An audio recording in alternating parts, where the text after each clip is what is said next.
बिस्मिल्लाहिर्रहमानिर्रहीम। अस्सलाम वालेकुम डियर स्टूडेंट्स। आज हम इलेक्ट्रोमैग्नेटिक इंडक्शन का नेक्स्ट लेक्चर पढ़ने वाले हैं। आज हम क्या पढ़ेंगे? Mutual inductance. अब जो म्यूचुअल इंडक्टेंस से रिलेटेड इंशाल्लाह हर बेसिक पॉइंट, हर कम्प्लेक्स पॉइंट हम क्या करेंगे, डिस्कस करेंगे। अगर आपने लेक्चर लास्ट तक देख लिया, इंशाल्लाह म्यूचुअल इंडक्शन से कोई भी ऐसा पॉइंट नहीं होगा जो आपको कंफ्यूज करेगा, कोई भी ऐसा एमसीक्यूज नहीं होगा जो आपको कंफ्यूज करेगा, कोई भी ऐसा शॉर्ट क्वेश्चन, कोई भी ऐसा लॉन्ग क्वेश्चन अगर म्यूचुअल इंडक्टेंस से रिलेटेड आ गया, इंशाल्लाह कोई भी चीज़ आपको कंफ्यूज नहीं करेगा। अगर आपने लेक्चर लास्ट तक देख लिया, हर बेसिक पॉइंट, हर कम्प्लेक्स पॉइंट मैं यहाँ पर क्या करूँगा, डिस्कस करूँगा। तो काइंडली अगर आप चैनल पर नए हो, चैनल को सब्सक्राइब कर देना, बेल आइकन की घंटी को पुश कर देना ताकि आपको तमाम आने वाली लेक्चर की नोटिफिकेशन मिल सके। तो म्यूचुअल इंडक्टेंस, अब फेडरल बुक में आप देखोगे, पंजाब बुक में देखोगे, इसी तरह बलूचिस्तान बुक और सिंध बुक, हर एक में जो टॉपिक है ना उसको एक डिफरेंट अंदाज में लिखा हुआ है। मतलब जो आपके साथ क्या है, बलूचिस्तान बुक है उसमें क्या लिखा है, म्यूचुअल इंडक्टेंस। सिंध बुक में क्या लिखा हुआ है, उसी तरह म्यूचुअल इंडक्टेंस। अगर आप बलूचिस्तान बुक को देखोगे और फेडरल बुक में क्या लिखा हुआ है, म्यूचुअली इंडक्टेंस।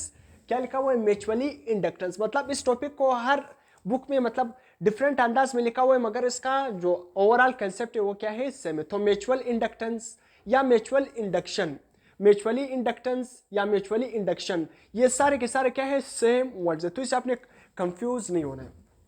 तो म्यूचुअल इंडक्शन दरअसल में है क्या, आसान लफ्जों में मैं समझाता हूँ, फिर बाद में जो मैंने यहाँ पर एक वेल डिफाइंड नोट्स भी लिखा है, तो इसलिए आप एक अच्छे नोट्स भी यहाँ से डेवलप कर सकते हो। म्यूचुअल इंडक्शन का मतलब क्या है, आपके साथ दो कॉइल होते हैं, एक प्राइमरी कॉइल होता है और एक सेकेंडरी कॉइल होता है। मैं बोर्ड में भी समझाता हूँ, पहले मैं आपको ओवरऑल कंसेप्ट, एक प्राइमरी कॉइल होता है और एक सेकेंडरी कॉइल होता है। प्राइमरी कॉइल वो होता है जो क्या होता है, एक वोल्टेज के साथ अटैच होता है। मतलब क्या है, करंट के साथ अटैच होता है, एक वोल्टेज सोर्स अटैच होता है जिसमें करंट फ्लो कर रहा होता है। जो सेकेंडरी कॉइल होता है उसमें कोई भी करंट नहीं होता है। अब अगर आप प्राइमरी कॉइल में, जो प्राइमरी कॉइल होता है ना, जो वोल्टेज के साथ अटैच होती है, अगर आप प्राइमरी कॉइल में करंट को चेंज करोगे, अगर आपने प्राइमरी कॉइल में करंट को चेंज कर दिया, तो इसकी वजह से क्या मतलब, मैग्नेटिक फ्लक्स चेंज होगा। जब करंट आप चेंज करोगे प्राइमरी कॉइल में तो उसकी वजह से मैग्नेटिक फ्लक्स चेंज होगा। जब मैग्नेटिक फ्लक्स चेंज होगा तो उसके साथ सेकेंडरी कॉइल हो रहा है, सेकेंडरी कॉइल इस तरह पड़ा रहता है। तो जब आप करंट को चेंज करोगे, करंट को चेंज होने का मतलब क्या, करंट बढ़ा दिया, कम कर दिया, तो जो सेकेंडरी कॉइल है ना, सेकेंडरी कॉइल भी बिल्कुल प्राइमरी कॉइल के साथ करीब पड़ा रहता है। तो अगर आपने प्राइमरी कॉइल में करंट को चेंज कर दिया तो इसी चेंजिंग करंट की वजह से सेकेंडरी कॉइल में क्या प्रोड्यूस होता है, मैग्नेटिक मतलब इंड्यूस ईएमएफ प्रोड्यूस होता है। प्राइमरी कॉइल में आपने करंट को चेंज कर दिया, सेकेंडरी कॉइल में क्या इंड्यूस हो गया, सेकेंडरी कॉइल में ईएमएफ इंड्यूस हो गया। तो मतलब किस तरह, प्राइमरी कॉइल में हमने करंट को चेंज कर दिया जिसकी वजह से सेकेंडरी कॉइल में ईएमएफ इंड्यूस हो गया। अब किस तरह मैं आपको समझाता हूं। ये एक डायग्राम है ना, ये एक डायग्राम है मेरे साथ प्राइमरी कॉइल, जो यहाँ पर क्या है, एक वोल्टेज सोर्स के साथ अटैच है। यहाँ पर ये क्या है, एक किस्म का वेरिएबल रेजिस्टर। वेरिएबल रेजिस्टर का मतलब क्या है, मैंने आपको वेरिएबल रेजिस्टर पढ़ाया है, रियोस्टेट पढ़ाया था, पोटेंशियल डिवाइडर पढ़ाया था करंट एंड इलेक्ट्रिसिटी के चैप्टर में। तो वेरिएबल रेजिस्टर का मतलब क्या है, जिसकी रेजिस्टेंस चेंज हो सके। मतलब रेजिस्टेंस का मतलब क्या है, करंट के रास्ते में अपोजिशन। मतलब ये वेरिएबल रेजिस्टर का काम क्या है, मतलब यहाँ पर आप क्या कर सकते हो, रेजिस्टेंस को बढ़ा दोगे तो करंट कम फ्लो करेगा, रेजिस्टेंस को कम कर दोगे तो करंट ज्यादा फ्लो करेगा। तो यहाँ पर ये वेरिएबल रेजिस्टेंस को आप चेंज करोगे तो करंट की मैग्नीट्यूड चेंज होगी। मतलब आसान लफ्जों में, जब आप करंट को चेंज कर दोगे ना, करंट को चेंज होने की वजह से, मतलब यहाँ पर जब आप करंट को, ये आपके साथ क्या है, एक किस्म का ये कॉइल ना, ये एक किस्म का कंडक्टर है ना। जब मैंने आपको पहले ही बता दिया ना, इलेक्ट्रोमैग्नेटिक इंडक्शन की क्या इंट्रोडक्शन लेक्चर में मैंने बोला, जब एक कंडक्टर है ना, अगर उसमें से करंट फ्लो करेगा ना, तो करंट फ्लो होने की वजह से उसके इर्द गिर्द क्या प्रोड्यूस होती है, मैग्नेटिक फील्ड लाइन प्रोड्यूस होती है। तो यहाँ पर भी ये कंडक्टर है, इसमें से करंट फ्लो हो रहा है। जब आप करंट की मैग्नीट्यूड को चेंज करोगे तो इसमें जो मैग्नेटिक फील्ड लाइन प्रोड्यूस हो रही है वो डिफरेंट की किस्म की होगी, मतलब वो चेंजिंग मैग्नेटिक फ्लक्स प्रोड्यूस होगा। तो जब आप रेजिस्टेंस को चेंज करोगे मतलब आपने करंट की वैल्यू को चेंज कर दिया। जब आप करंट को चेंज कर दोगे, जब करंट को चेंज करोगे तो यहाँ पर जो मैग्नेटिक फील्ड लाइंस ना, ये सेकेंडरी कॉइल है, बिल्कुल इसके साथ करीब पड़ा रहता है। तो करंट को चेंज करोगे, जब कम करंट फ्लो करेगा तो इसमें से कम मैग्नेटिक फील्ड लाइन गुजरेगी, जब ज्यादा करंट फ्लो करेगा तो इस सेकेंडरी कॉइल में ज्यादा मैग्नेटिक फील्ड लाइन, इस तरह प्राइमरी कॉइल से इस सेकेंडरी कॉइल में ज्यादा number of magnetic field line flow करेंगे। तो इसमें जो मैग्नेटिक फील्ड लाइंस है ना, वो ज्यादा फ्लो करना, कम फ्लो करना। तो इसी की वजह से जो प्राइमरी कॉइल में करंट को हमने चेंज कर दिया, उसकी वजह से क्या हो गया, उसकी वजह से हमारे साथ मैग्नेटिक फ्लक्स चेंज होगा। जब मैग्नेटिक फ्लक्स चेंज हो गया तो इसकी वजह से हमारे साथ सेकेंडरी कॉइल में क्या प्रोड्यूस हो गया, सेकेंडरी कॉइल में इंड्यूस ईएमएफ क्या हो गया, जनरेट हो गया। तो इंड्यूस ईएमएफ क्या हो गया, जनरेट हो गए। तो ये फिनोमेना है। प्राइमरी कॉइल में हमने क्या किया, करंट को चेंज किया। करंट को किस तरह चेंज किया, वेरिएबल रेजिस्टर के जरिए। मतलब जब हमने करंट को चेंज कर दिया तो करंट ज्यादा कम, चेंज का मतलब क्या, करंट ज्यादा हो गया या कम हो गया, या हमने करंट को बार बार क्या ऐसा ऐसा इंक्रीज कर रहे हैं। जब करंट को हम इंक्रीज कर रहे होंगे तो इस कॉइल से ज्यादा number of magnetic field lines क्या होंगी, जनरेट होते रहेंगे। मतलब इस कॉइल में से फिर क्या होंगे, अगर पहले करंट कम था तो इसमें से इस सेकेंडरी कॉइल में से कम number of magnetic field line गुजरेंगी। अगर हमने करंट को बढ़ा दिया तो इसमें से ज्यादा number of magnetic field line गुजरेंगी। मैग्नेटिक फील्ड लाइन जब ज्यादा पहले कम गुजर रही थी फिर ज्यादा गुजर रही थी, इसका मतलब क्या हो गया, मैग्नेटिक फ्लक्स चेंज हो गया। मैग्नेटिक फ्लक्स तो आसान है ना, किसी भी एरिया से जितनी भी number of magnetic field line गुजरती है ना उसको हम क्या नाम देते हैं, मैग्नेटिक फ्लक्स। तो मैग्नेटिक फ्लक्स करंट के चेंज होने के साथ साथ मैग्नेटिक फ्लक्स सेकंड कॉइल में चेंज हो रहा है। जब मैग्नेटिक फ्लक्स सेकंड कॉइल में चेंज हो रहा है तो जब मैग्नेटिक फ्लक्स चेंज होगा तो उसकी वजह से क्या प्रोड्यूस होती है, उसकी वजह से ईएमएफ जनरेट होती है। तो किस तरह हमने प्राइमरी कॉइल में करंट को चेंज कर दिया जिसकी वजह से सेकेंडरी कॉइल में ईएमएफ जनरेट हो गया। हमें किस तरह पता चलेगा कि ईएमएफ जनरेट हो गया, यहां पर सेकेंडरी कॉइल है ना, इस सेकेंडरी कॉइल के साथ हमने एक गैल्वानोमीटर अटैच किया। ये जी का मतलब क्या है, गैल्वानोमीटर। तो गैल्वानोमीटर की जो सुई है ना, ये आपके साथ नॉर्मल उसकी सुई इस तरह है। अगर उसमें ज्यादा पहले कम number of magnetic field line गुजरेंगी तो वो कम डिफ्लेक्शन शो करेगा, ज्यादा number of magnetic field line गुजरेंगी तो उसकी करंट जो सुई है वो ज्यादा डिफ्लेक्शन शो करेगा। तो समझ आ गया आसान लफ्जों में, changing current in primary coil. जब हम प्राइमरी कॉइल में करंट को चेंज कर देंगे induces an EMF in the secondary coil. Primary coil में हमने करंट को चेंज कर दिया, उस चेंजिंग करंट की वजह से सेकेंडरी कॉइल में क्या इंड्यूस हो गया, ईएमएफ इंड्यूस हो गया। तो ये एक अलग डिफिनेशन है, या ये भी एक आसान डिफिनेशन है, ये एक अलग डिफिनेशन है, ये भी एक डिफिनेशन है म्यूचुअल इंडक्टेंस का। The property of two neighbouring coil, मतलब दो कॉइल की एक ऐसी property induce EMF in one coil to change the current in the other is called mutual inductance. मतलब आसान लफ्जों में म्यूचुअल इंडक्टेंस क्या है, दो नेबरिंग कॉइल की एक ऐसी प्रॉपर्टी है, एक ऐसी प्रॉपर्टी है जब आप क्या करोगे, एक कॉइल में करंट को चेंज कर दोगे, उस चेंज करंट की वजह से, उस चेंजिंग करंट की वजह से वो सेकेंडरी कॉइल में क्या इंड्यूस करेगा, ईएमएफ इंड्यूस करेगा। मेन मकसद आपका क्या होना चाहिए, दोनों कॉइल करीब होने चाहिए। अगर दो कॉइल करीब नहीं थे तो जो इस प्राइमरी कॉइल से number of magnetic field line गुजर रही है तो वो सेकेंडरी कॉइल तक अगर नहीं पहुंचेंगी तो सेकेंडरी कॉइल में करंट इंड्यूस नहीं होगा, मतलब ईएमएफ इंड्यूस नहीं होगा। तो इसी वजह से अपने दोनों कॉइल को एक दूसरे के साथ रखना है। जब भी आप प्राइमरी कॉइल में करंट को चेंज करोगे उसी चेंजिंग करंट की वजह से सेकेंडरी कॉइल में ईएमएफ जनरेट होगा। तो ये म्यूचुअल इंडक्टेंस का ओवरऑल कंसेप्ट था। अब इसके बाद क्या है, primary coil, secondary coil. Primary coil वो जो वोल्टेज के साथ अटैच है जिसमें हम करंट को चेंज कर सकते हैं, और सेकेंडरी कॉइल है जिसमें ईएमएफ इंड्यूस हो रहा है। अब चेंजिंग करंट, आसान लफ्जों में चेंजिंग करंट की वजह से क्या प्रोड्यूस हो गया, चेंजिंग डेल्टा मैग्नेटिक फ्लक्स, मतलब चेंजिंग मैग्नेटिक फ्लक्स प्रोड्यूस हो गया। जब चेंजिंग मैग्नेटिक फ्लक्स प्रोड्यूस होगा तो उसकी वजह से क्या प्रोड्यूस होगी, ईएमएफ इंड्यूस होगी। उसकी वजह से क्या प्रोड्यूस होगी, ईएमएफ इंड्यूस होगी। तो हम आसान लफ्जों में कह सकते हैं, फैराडे लॉ में हमने पढ़ा था कि EMF is directly proportional to the rate of change of current.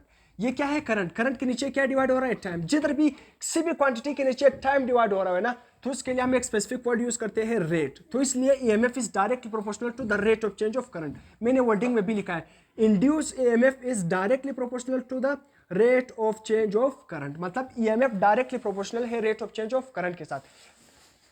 अब यहां पर अगर आप स्पेसिफिक करना चाहते हो ना, स्पेसिफिक करना चाहते हो कि करंट चेंज हो रहा है with respect to time, EMF क्या है वो भी क्या इंड्यूस, मतलब जितना ज्यादा करंट चेंज होगा विद रिस्पेक्ट टू टाइम उतना ज्यादा क्या होगा, इंड्यूस ईएमएफ प्रोड्यूस होगा। करंट में जितनी कम चेंज होगी उतनी कम इंड्यूस ईएमएफ जनरेट होगी। अब यहां पर मैं यहां पर लिख सकता हूं ना, इस प्रोपोर्शनलिटी सिंबल को अगर मैं खत्म करूंगा तो इसकी जगह में क्या लिखूंगा, एक कांस्टेंट। वो कांस्टेंट क्या है, M, mutual inductance. Mutual inductance मैंने लिख लिया, माइनस सिंबल भी मैंने लिख लिया। माइनस सिंबल क्यों लिख लिया यह भी मैं आपको बताने वाला हूं। तो delta I divided by delta T, तो ये मेरे साथ क्या आ गया, एक फार्मूला आ गया कि EMF is equal to minus M. M का मतलब क्या है, mutual inductance, delta I divided by delta T, मतलब m का मतलब क्या है, ये कांस्टेंट है। इस कांस्टेंट को हम क्या नाम देते हैं, म्यूचुअल इंडक्टेंस। ये क्या है, म्यूचुअल इंडक्टेंस एक कांस्टेंट है। दूसरा क्या है, नेगेटिव साइन। नेगेटिव साइन क्यों आया था, मैंने लेंस लॉ में आपको पढ़ाया था कि नेगेटिव साइन क्यों आता है। ये लेंस लॉ में मैंने क्या किया था, बहुत ही डिटेल से एक्सप्लेन किया था। तो नेगेटिव साइन किसकी वजह से आता है, लेंस लॉ है। ये क्या है, लेंस लॉ का एक्सप्रेशन है। तो लेंस लॉ को आप कंप्लीटली देखो, वहां पर मैंने नेगेटिव साइन को बहुत ही क्या है डिटेल से एक्सप्लेन किया। तो नेगेटिव साइन किसकी वजह से आता है, अगर कोई आपसे पूछे एक्सप्रेशन ऑफ लेंस लॉ, ये लेंस लॉ की एक्सप्रेशन है जो इंड्यूस करंट की डायरेक्शन बताता है। अब unit of M, mutual inductance का अगर आपने यूनिट फाइंड करना है तो आप इस फार्मूले से आसानी से फाइंड कर सकते हो। Delta I delta T is equal to E M F minus M. मैंने म्यूचुअल इंडक्टेंस को फाइंड करना है ना, तो ये डेल्टा टी यहाँ पर डिवाइड हो रहा है ना, तो इस साइड पर आकर ई एम एफ के साथ क्या हो जाएगा, मल्टीप्लाई, और डेल्टा आई यहाँ पर एम के साथ मल्टीप्लाई है तो दूसरी साइड पर जाकर यहाँ पर क्या हो जाएगा, डिवाइड। तो इस तरह mutual inductance is equal to E M F, नीचे क्या आएगा, delta I divided by delta T. आप सिंपल आप कह सकते हो ये delta I divided by delta T यहाँ पर क्या हो गया, डिवाइड हो गया। तो ये डेल्टा टी जब ऊपर चला जाएगा, mutual inductance equal to M F multiply by delta T divided by delta I. Simple mathematics है। डेल्टा आई यहाँ पर टाइम मल्टीप्लाई हो रहा है, यहाँ पर इसके डिवाइड हो रहा है ना, यहाँ पर आकर एमएफ के साथ मल्टीप्लाई होगा। ये एम मैंने फाइंड करना है, इंडक्टेंस का यूनिट मैंने फाइंड करना है, ये इसके साथ करंट मल्टीप्लाई हो रहा है, दूसरी साइड पर जाकर क्या हो जाएगा, डिवाइड। तो ये एक्सप्रेशन बन जाएगा। अब मैं म्यूचुअल इंडक्टेंस का यूनिट किस तरह इस फार्मूले से निकाल सकता हूँ, बहुत आसान। ईएमएफ का यूनिट क्या है, वोल्ट, टाइम का यूनिट क्या है, सेकंड, करंट का यूनिट क्या है, एम्पेयर। तो एम्पेयर ऊपर चला जाएगा, वोल्ट सेकंड पर एम्पेयर, वोल्ट सेकंड पर एम्पेयर ये किसका यूनिट है, म्यूचुअल इंडक्टेंस का यूनिट है। और मैं वोल्ट सेकंड पर एम्पेयर ये किसके इक्वल है, हेनरी के इक्वल है। ये किसके इक्वल है, हेनरी के इक्वल है। तो इसलिए वोल्ट सेकंड पर ampere is equal to henry, और ये जो हेनरी है ना, ये इसका क्या है, एसआई यूनिट। तो इसलिए म्यूचुअल इंडक्टेंस का एसआई यूनिट क्या है, हेनरी, जिसको हम किससे रिप्रेजेंट करते हैं, एच से रिप्रेजेंट करते हैं। अब इसके बाद क्या है, 1 हेनरी। बुक में लिखा है कि 1 हेनरी को हम किस तरह डिफाइन करते हैं। 1 हेनरी बहुत आसान, mutual inductance is equal to, मेरे साथ क्या है, वोल्टेज सेकंड टाइम। इसको देखो, ये ऊपर वाले एक्सप्रेशन को देखो। ईएमएफ क्या है, ईएमएफ का यूनिट क्या है, वोल्ट। तो मैंने क्या लिख लिया, 1 वोल्ट। 1 वोल्ट मैंने क्यों लिख लिया, अभी मैं बताने वाला हूँ। और नीचे करंट का यूनिट क्या है, एम्पेयर। मैंने 1 एम्पेयर लिख लिया, और टाइम का यूनिट क्या है, सेकंड। उसके साथ भी 1 लिख देना, मैंने 1 नहीं लिखा है, 1 सेकंड, 1 सेकंड।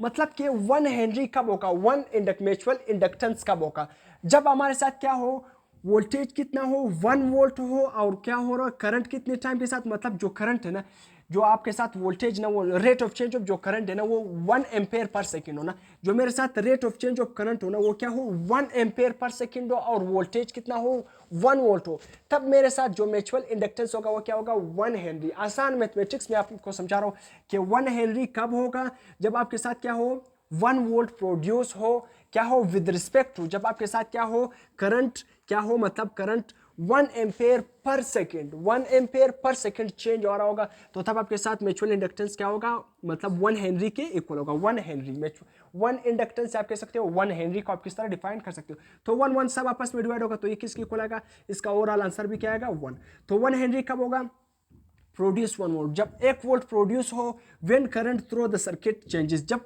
किसी भी सर्किट में करंट चेंज हो at a rate of 1 ampere per second, मतलब किस रेट से, 1 एम्पेयर पर सेकेंड के साथ, मतलब 1 एम्पेयर पर सेकेंड के रेट के साथ जब करंट चेंज होगा तो वहां पर 1 वोल्ट प्रोड्यूस होगा। जब 1 वोल्ट प्रोड्यूस होगा तो ओवरऑल आंसर क्या आएगा, वो किसके इक्वल आएगा, 1 हेनरी के इक्वल आएगा। ये 1 हेनरी का डिफिनेशन है। अब यहां तक आप नोट कर सकते हो। उसके बाद हम क्या करेंगे, नेक्स्ट पॉइंट म्यूचुअल इंडक्टेंस के डिटेल से पढ़ेंगे, तो इसको आप नोट कर सकते हो। अब इसके बाद म्यूचुअल इंडक्शन, हमने उसके जो बेसिक पॉइंट है वो पढ़ लिए। अब म्यूचुअल इंडक्शन के एप्लीकेशन क्या है, एप्लीकेशन का मतलब आसान यूजेस। जो म्यूचुअल इंडक्शन का फिनोमेना है ना, ये कहाँ पर यूज होता है, सबसे जो मोस्ट इंपॉर्टेंट है वो क्या है, ट्रांसफार्मर में। ट्रांसफार्मर में भी 2 कॉइल होते हैं, एक कॉइल में करंट वोल्टेज क्या होती है, प्रोड्यूस होती है, दूसरे कॉइल में क्या है, कुछ भी किसी वोल्टेज सोर्स के साथ कनेक्ट नहीं होता है। पहले कॉइल में करंट को चेंज करते हैं, जिसकी वजह से चेंजिंग करंट की वजह से दूसरे कॉइल में इंड्यूस ईएमएफ जनरेट होता है। तो इसलिए ट्रांसफार्मर में मेनली म्यूचुअल इंडक्शन, जो ट्रांसफार्मर का प्रिंसिपल भी है वो क्या है, म्यूचुअल इंडक्शन। तो इसलिए म्यूचुअल इंडक्शन का कहाँ पर हम यूजेस करते हैं, कहाँ पर यूज होता है, ट्रांसफार्मर में यूज होता है। उसी तरह इंडक्शन मोटर्स आते हैं, इस तरह इंडक्शन मोटर्स आते हैं जिसमें भी यही इंडक्शन फिनोमेना यूज होता है, म्यूचुअल इंडक्शन। वायरलेस चार्जिंग, इस तरह सिस्टम्स आते हैं जिसमें वायरलेस चार्जिंग करते हैं, मतलब उस सिस्टम को चार्ज करते हैं विदाउट वायर, उसमें भी कौन सा फिनोमेना यूज होते हैं, म्यूचुअल इंडक्शन का फिनोमेना यूज होता है। तो इसके एप्लीकेशन है, शॉर्ट क्वेश्चन में आता है कि उसके कोई भी 3 एप्लीकेशन लिखो म्यूचुअल इंडक्शन के। की पॉइंट, ये की पॉइंट क्या है, आपने जो म्यूचुअल इंडक्शन है ना, इसमें जो की पॉइंट है मोस्ट इंपॉर्टेंट, मैंने तमाम वर्डिंग को एक शॉर्ट फॉर्म में लिख लिया है, म्यूचुअल इंडक्शन का तमाम खुलासा लिख लिया है, म्यूचुअल इंडक्शन के तमाम इंपॉर्टेंट पॉइंट्स मैंने लिख लिया। कॉइल 1, मेरे साथ 2 कॉइल थे, मैंने वहां पर डायग्राम बनाया भी था, 2 कॉइल थे ना। A change in the current in coil 1, जब भी हम कॉइल 1 में करंट को चेंज करेंगे तो करंट क्रिएट्स मैग्नेटिक फील्ड। जिस तरह में यहां पर 2 कॉइल थे, एक कॉइल ये था, ये कॉइल था, ये क्या था, सेकंड कॉइल। ये किसके साथ अटैच था, गैल्वानोमीटर के साथ अटैच था, जबकि ये कॉइल किसके साथ अटैच था, बैटरी के साथ अटैच था, मतलब एक करंट सोर्स के साथ अटैच था। यहाँ पर क्या था, एक वेरिएबल रेजिस्टर था। तो जब भी ना जब हम क्या करेंगे कॉइल 1 में करंट को चेंज करेंगे, जब करंट को चेंज करेंगे तो यहाँ पर क्या होगी, जो मैग्नेटिक फील्ड इससे जा रही है दूसरे कॉइल में ना, वो भी क्या होगी, चेंज होगी। मतलब क्या करेगा, एक मैग्नेटिक फील्ड को प्रोड्यूस करेगी। जब हम करंट को चेंज करेंगे तो वो एक किस्म का मैग्नेटिक फील्ड को जनरेट करेगी। दूसरा क्या है, मैग्नेटिक फील्ड। दूसरा पॉइंट क्या है, मैंने हेडिंग लिखा है मैग्नेटिक फील्ड। द बी, जो बी का मतलब क्या है, magnetic field. The magnetic field induces an EMF in the coil 2। जब हमने करंट को चेंज किया कॉइल 1 में, उसने मैग्नेटिक फील्ड को जनरेट किया। सेकंड पार्ट में मैंने क्या लिखा, मैग्नेटिक फील्ड का काम क्या है, इस मैग्नेटिक फील्ड है ना, इस मैग्नेटिक फील्ड में इस सेकंड कॉइल में, सेकेंडरी कॉइल में क्या प्रोड्यूस किया, इंड्यूस ईएमएफ जनरेट किया। थर्ड पार्ट में आप क्या लिख सकते हो, coil 2, EMF induce in the coil 2 causes a current to flow in the coil। जब भी कॉइल 2 में क्या होगा, ईएमएफ इंड्यूस होगा। जब ईएमएफ इंड्यूस होगा तो वो क्या जनरेट करेगा, इंड्यूस करंट जनरेट करेगा। कॉइल 2 में क्या प्रोड्यूस होगा, इंड्यूस करंट जनरेट होगा। जो यहाँ पर गैल्वानोमीटर की सुई क्या होगी, आपको डिफ्लेक्शन दोगी, इस तरह डिफ्लेक्शन आपको शो करेगी। गैल्वानोमीटर की सुई डिफ्लेक्शन शो करेगी। फोर्थ पार्ट में आप क्या लिख सकते हो, कपलिंग। कपलिंग का मतलब क्या, दोनों कॉइल का आपस में आना। Two coil is said to be coupled. दो कॉइल कपल्ड होंगे, एक दूसरे के साथ बिल्कुल क्या करेंगे, मिल जाएंगे। And the phenomena is known as mutual induction. Coupling का मतलब क्या है, जब दो कॉइल एक दूसरे के करीब होंगे, एक में करंट को चेंज करोगे, दूसरे में क्या हो जाएगी, जो पहले कॉइल है प्राइमरी कॉइल में, सो आप करंट चेंज करोगे, वो क्या करेगा, दूसरे कॉइल में क्या प्रोड्यूस करेगा, इंड्यूस ईएमएफ जनरेट करेगा। जो इंड्यूस ईएमएफ बाद में इंड्यूस करंट सेकेंडरी कॉइल में जनरेट करते हैं। तो इस दो कॉइल का आपस में कपलिंग होना, जब एक दूसरे के साथ करीब आ जाते हैं तो उसको हम क्या नाम देते हैं, म्यूचुअल इंडक्शन। तो ये फोर्थ पॉइंट हो गया कपलिंग। अब किस फैक्टर पर, मोस्ट इंपोर्टेंट शॉर्ट क्वेश्चन में आता है कि कौन से फैक्टर पर एम आई का मतलब क्या है, म्यूचुअल इंडक्शन डिपेंड करता है। म्यूचुअल इंडक्शन, म्यूचुअली इंडक्टेंस, जो भी आप कह सकते हो उसको, किस पॉइंट पर ये मतलब किस फैक्टर पर डिपेंड करता है। Number 1, number of turn. जितने भी आपके कॉइल्स के टर्न ज्यादा होंगे ना, उतना आपके साथ क्या होगा, म्यूचुअल इंडक्शन क्या होगा, ज्यादा होगा। मतलब पहला क्या है, number of turns per depend करता है। नंबर ऑफ टर्न्स पर किस तरह डिपेंड करता है, जो म्यूचुअल इंडक्शन है ना, वो एन के साथ, नंबर ऑफ टर्न के साथ उसका कौन सा रिलेशन है, डायरेक्ट रिलेशन है। जितने नंबर ऑफ टर्न्स ज्यादा होंगे उतना म्यूचुअल इंडक्शन ज्यादा होगा, जितने नंबर ऑफ टर्न्स कम होंगे उतना म्यूचुअल इंडक्शन क्या होगा, कम होगा। दूसरा पॉइंट क्या है, area of the coil. Area of the coil पर भी डिपेंड करता है। मतलब म्यूचुअल इंडक्शन का एरिया ऑफ द कॉइल के साथ भी क्या है, डायरेक्ट रिलेशन है। ज्यादा एरिया वाला कॉइल होगा, ज्यादा म्यूचुअल इंडक्शन होगी। कम एरिया वाला कॉइल होगा, कम म्यूचुअल इंडक्शन होगी। तो ये क्या है, डायरेक्ट रिलेशन है। तीसरा क्या, कॉइल के ओरिएंटेशन। मतलब कॉइल के ओरिएंटेशन, कॉइल अपने किस डायरेक्शन में लिखे, ये आपके साथ सेकेंडरी कॉइल है, लेट्स सपोज आपने ये जो प्राइमरी कॉइल है ये ऊपर रखा है, नीचे रखा है, किस डायरेक्शन में, कॉइल की ओरिएंटेशन भी क्या है, उस पर भी डिपेंड करती है। तो अपने करेक्ट ओरिएंटेशन में इसको रखना है। तीसरा क्या, कॉइल की ज्योमेट्री। मतलब कॉइल की ज्योमेट्री क्या है, कॉइल की लेंथ पर। ज्योमेट्री का आसान लफ्जों में कॉइल की लेंथ पर, कॉइल की लेंथ पर, और कॉइल की एरिया पर, एरिया पर। और क्या है तीसरा, क्या है, साइज। तीसरा क्या है, साइज। तो सही है, ज्योमेट्री पर डिपेंड करता है। ज्योमेट्री का मतलब क्या है, साइज, लेंथ, एरिया। मैंने तीनों को एक फॉर्म में लिख लिया, ज्योमेट्री का मतलब ये। अब इसके बाद क्या है, चौथा कोर मटेरियल। कोर मटेरियल का मतलब क्या है, ये कॉइल का जो सेंटर है वो बना किस चीज से हुआ है, क्या है, मेटल से बना हुआ है, नॉन मेटल से बना हुआ है, मतलब आयरन से बना हुआ है, एल्यूमिनियम से बना हुआ है, किस चीज से ज्यादा बना हुआ है। तो इसलिए कोर मेटल पर भी डिपेंड करता है, जो ज्यादा इलेक्ट्रोमैग्नेटिक इंडक्शन जनरेट कर सकता है। तो कौन सा मटेरियल आपने यूज किया हुआ है, कोर पर मटेरियल पर भी डिपेंड करता है। Closeness of the coil. Mutual induction is directly proportional to the closeness of the coil. जितने कॉइल एक दूसरे के करीब होंगे उतनी ज्यादा म्यूचुअल इंडक्शन होगी। कॉइल एक दूसरे से दूर होंगे, म्यूचुअल इंडक्शन उतनी क्या होगी, कम होगी। तो यहाँ तक हमने अक्सर जो म्यूचुअल इंडक्शन के जो हर पॉइंट से हमने क्या कर लिया, डिस्कस कर लिया। अगर फिर भी कोई पॉइंट मिसिंग हो तो आप कमेंट सेक्शन में पूछ सकते हो। अब मैं कमेंट में आपको रिप्लाई देने की कोशिश दूंगा। अगर आपको काइंडली लेक्चर पसंद आ गया तो काइंडली लेक्चर को शेयर कर देना, दोस्तों के साथ शेयर कर देना, चैनल को फॉलो कर देना, कमेंट कर देना, लाइक कर देना। टिल देन, अल्लाह हाफिज़।